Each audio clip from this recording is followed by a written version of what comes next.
Halo, Assalamualaikum warahmatullahi wabarakatuh. Saya Arga Semiliani dengan NIM 2892050045 dari Prodi Manajemen Semester 5. Di sini saya akan menjelaskan sedikit tentang pasar uang dan modal.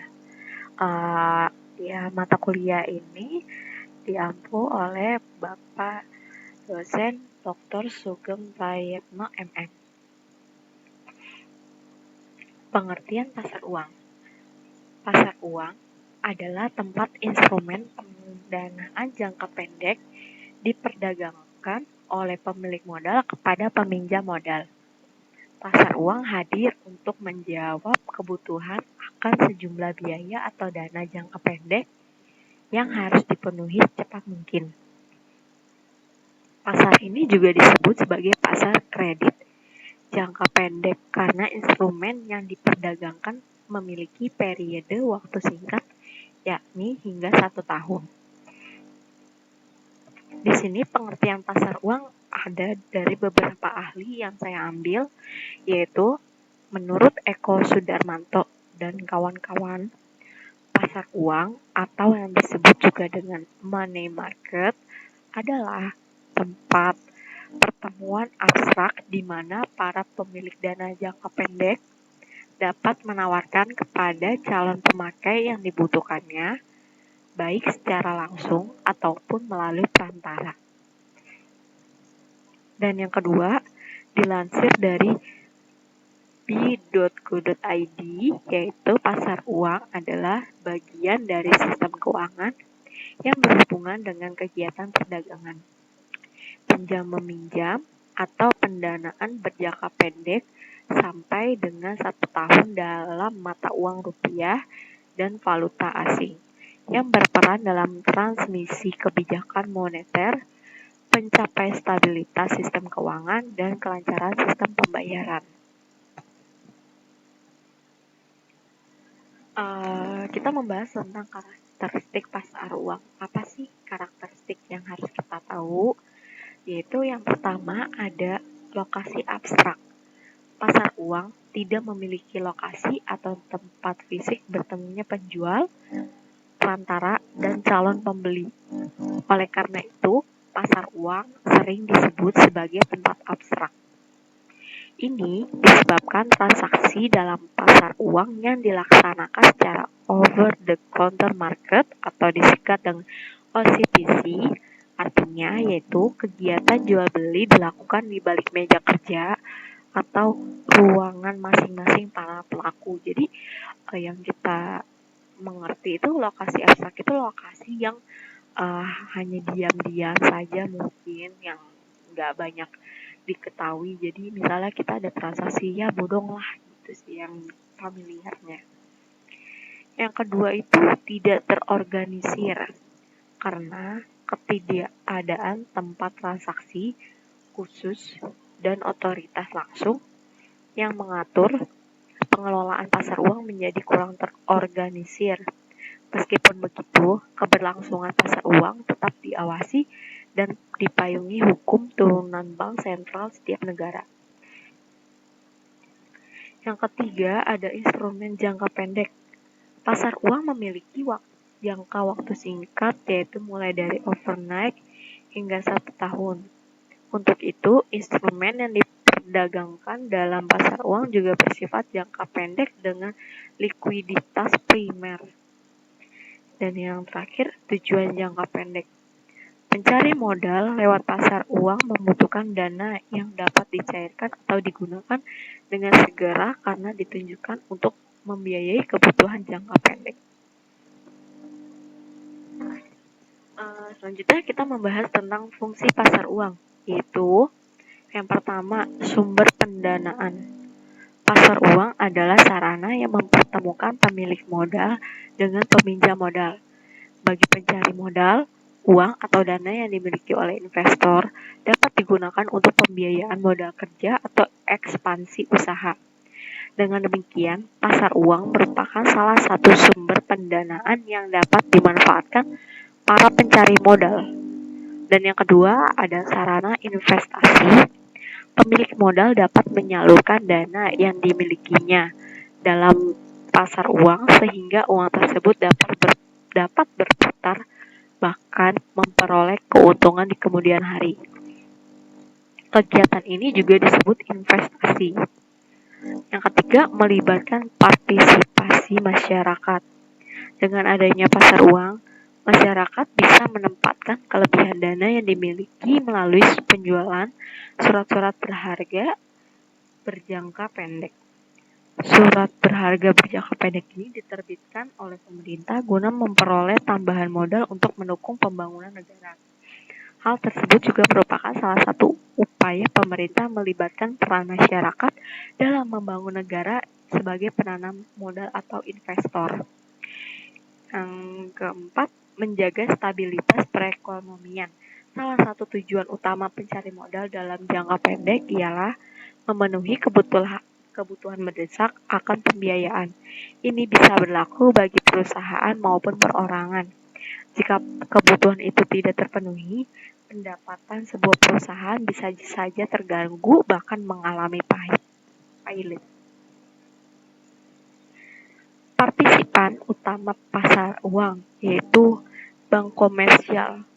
Menurut Otoritas Jasa Keuangan atau familiar disebut OJK, bank komersial adalah sebuah bank yang melakukan kegiatan usaha secara konvensional dan atau berdasarkan prinsip syariah dengan kegiatan yang memberikan jasa dalam transfer pembayaran.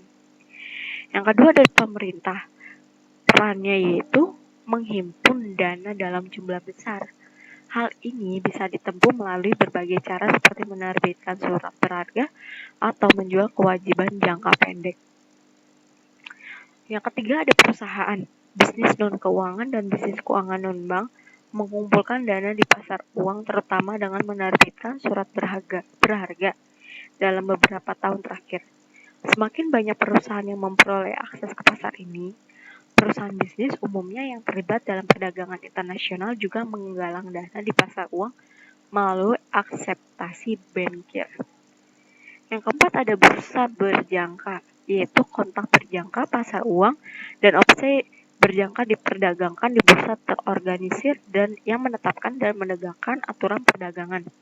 Kontrak berjangka pasar uang adalah perjanjian standar untuk membeli atau menjual sekuritas pasar uang pada harga tertentu pada tanggal tertentu di masa depan. Yang terakhir yaitu ada broker dan dealer. Kelancaran fungsi pasar uang yang sangat beruntung pada broker atau pialang dan dealer yang memainkan peran kunci dalam memasarkan instrumen pasar uang dan menyediakan pasar sekunder di mana kewajibannya yang beredar dapat dijual sebelum jatuh tempo. Selanjutnya sumber pendanaan instrumen pasar uang. Yang pertama ada trade credit, yaitu utang dagang adalah uang yang terutang kepada pemasok barang dan jasa sebagai akibat dari pembelian barang atau jasa pada suatu tanggal, tetapi membayar barang tersebut di kemudian hari. Utang dagang dipandang sebagai sumber keuangan gratis karena bunga biasanya tidak dibebankan oleh pemasok kecuali pembayaran telah jatuh tempo. Kedua ada short term loans, yaitu pinjaman jangka pendek nominal tertentu yang disepakati untuk diberikan oleh bank kepada pemohon beserta biaya pengaturan yang harus dibayar tergantung pada jumlah yang dipinjamkan dalam jangka waktu kurang dari 1 tahun. Ada dua jenis yaitu jangka pendek dan pinjaman tanpa jaminan atau pinjaman dengan jaminan. Yang ketiga ada factoring. Factoring merupakan pendanaan jangka pendek yang dilakukan dengan membelanjakan penerimaan kas yang berkaitan dengan faktur yang belum dibayar. Pengertian pasar modal.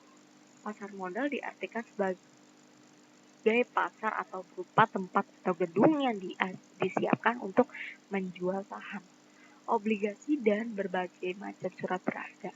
Berdasarkan Undang-Undang Nomor 8 Tahun 1995 tentang pasar modal, yaitu pasar yang memiliki aktivitas untuk melakukan penawaran umum dan perdagangan efek yang melibatkan perusahaan dan lembaga yang berhubungan dengan efek. Menurut Husnan tahun 2003 dalam elite.unicom.sc.id mengartikan pasar modal sebagai pasar untuk bermacam-macam instrumen keuangan jangka panjang yang bisa dibeli dan dijual, baik dalam bentuk modal sendiri maupun hutang, baik diterbitkan oleh perusahaan swasta, public authorities, atau pemerintah. Perbedaan pasar uang dan modal yaitu satu, dari jangka waktu. Pasar uang biasanya dipakai untuk keperluan dana jangka pendek, baik oleh pencari modal maupun investor, lembaga keuangan, dan perusahaan non-keuangan. Yang kedua, produk yang diperjualbelikan. Perbedaan pasar uang dan pasar modal juga dapat dilihat dari produk diperjualbelikan. Misalnya, pasar uang memperdagangkan sertifikat Bank Indonesia, surat berharga pasar uang, dan sertifikat deposito. Sedangkan pasar modal menjual saham, obligasi, dan reksadana. Yang ketiga, otoritas, yaitu pihak yang berwenang untuk mengatur, mengizinkan, mengembangkan, hingga pihak yang mengawasi aktivitas perekonomian. Dalam hal ini, otoritas tertinggi di pasar uang adalah Bank Indonesia. Sedangkan otoritas tertinggi pasar modal adalah Otoritas Jasa Keuangan atau OJK yang bertugas melakukan koordinasi dengan Bursa Efek Indonesia, di mana mereka bertanggung jawab atas seluruh aktivitas transaksi dan regulasi yang terjadi dalam pasar modal. Yang keempat, ada risiko. Baik pasar modal maupun pasar uang masing-masing memiliki risiko akibat aktivitas yang dilakukan. Misalnya pasar uang memiliki risiko di mana terjadinya fluktuasi pada nilai surat berharga sehingga mengakibatkan gagal bayar, inflasi, capital loss, hingga nilai mata uang berubah. Meski demikian, keamanan yang ada di pasar uang lebih terjamin karena dikelola oleh orang-orang profesional di bidang manajemen investasi.